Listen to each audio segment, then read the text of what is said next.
Hi, it's Brigetta here from the Vegan Handbook. This is October, and October is Breast Cancer Awareness Month. And today's conversation is all about knowledge, empowerment, and taking charge of your health. We're going to talk about how to do a breast self-exam and what you're looking for. We're going to talk about mammograms and other screening options, and how a plant-based lifestyle can support breast health as well as overall health and wellness. Whether you're just starting out your wellness journey or you're deep into it, this is information every woman should have in her toolkit. So let's dive in. Breast cancer awareness key facts. About 1 in 8 women in the U.S. will develop invasive breast cancer over the course of their lifetime. Our risk increase after age 50. And while Black women are diagnosed at similar rates as white women, we are often diagnosed at later stages and we have a higher mortality rate.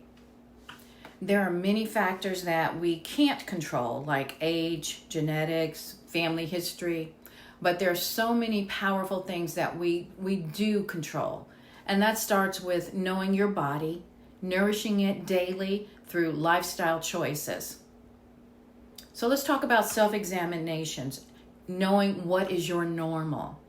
We're going to start with 5 steps. One of the most empowering habits that we can build every month is a monthly self-breast exam.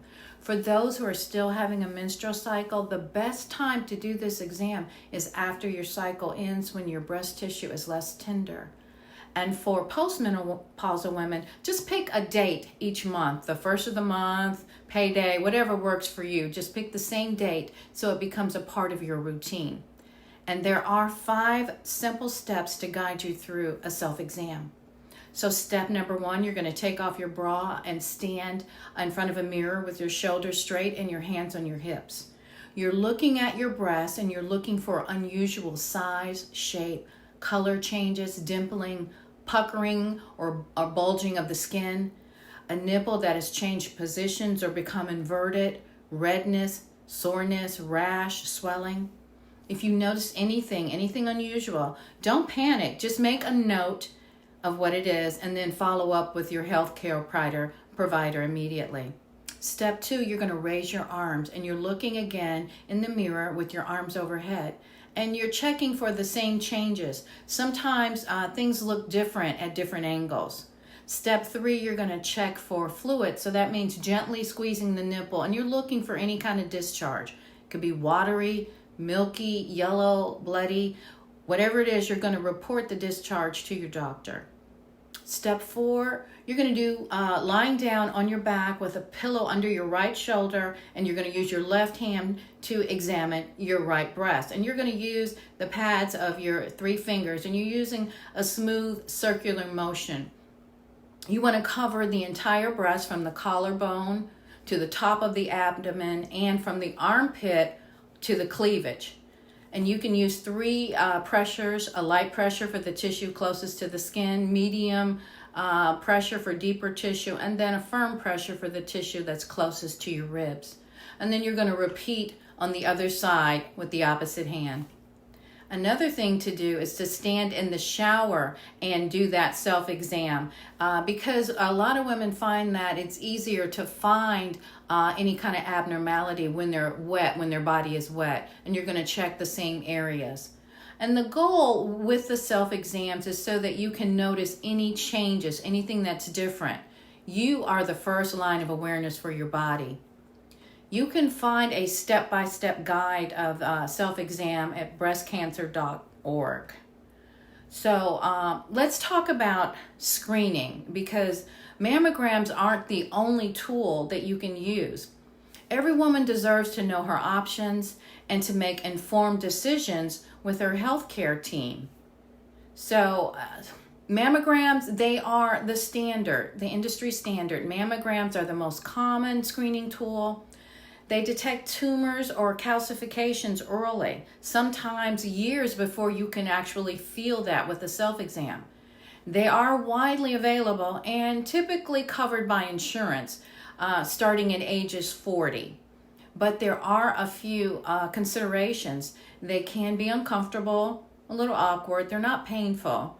There's a low radiation exposure, and for women with dense breast tissue, mammograms may miss some abnormalities. They are best for women, most women starting around age 40 to age 50, depending on risk factors. And those are according to the American Cancer Society guidelines. Then there's also an ultrasound. A breast ultrasound uses sound waves, no radiation, no compression. It's a great supplemental tool, especially for women with dense breasts. It can distinguish between solid masses and fluid-filled cysts, but it might miss small calcifications, and accuracy, it really depends on the technician. So it can also lead to more false positives. It's best for women with dense breast tissue as a follow-up after a mammogram.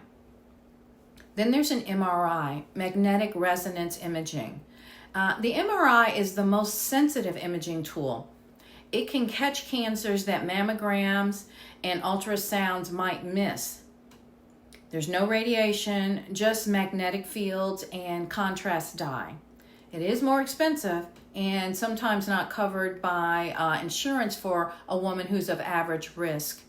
And there is a higher chance of false positives. And it does require an IV contrast injection, which not all women tolerate well. It is best for women that are at high risk with genetic mutations like BRCA, or if they have a strong family history or prior chest radiation. Then there's also thermography or thermal imaging, which measures heat patterns and blood flow. It is completely non-invasive, no radiation, no compression. Some women use it as an additional tool for monitoring any changes in their breast tissue. However, it is not approved as a standalone screening tool by major health authorities. It might miss cancer, and insurance typically does not cover it. It's best for women who want additional information, but it should never replace a mammogram or medical imaging.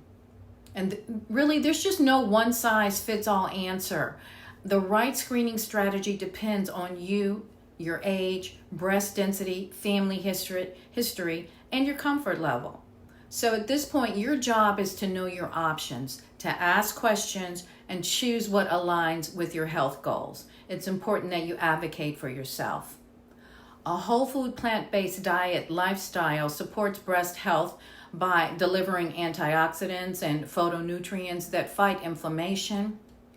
They provide fiber, which regulates hormones like estrogen, and reducing saturated fat and processed meats. Both are linked to increased risk of cancer. Practical ways to start this is to add a rainbow of veggies to your meals. Swap cow milk for plant milk. Try meatless Monday or Thursday or both days. I personally notice better energy, improved digestion, and reduced inflammation when I made the shift in my own life. And I've seen women thrive when they focus on abundance and not restriction. So here's your power trio for this month. Do a self-exam, pick a day, make it a habit. Schedule your mammogram or talk with your provider about the best screening plan for you. Add more fruits, veggies, and water to your daily routine, and make sure you move around. Nourish your body from the inside out. Early detection and lifestyle choices equals empowerment. So let's lift each other up, encourage a healthy lifestyle, and celebrate these beautiful, powerful bodies that we live in. I hope this video has been helpful to you.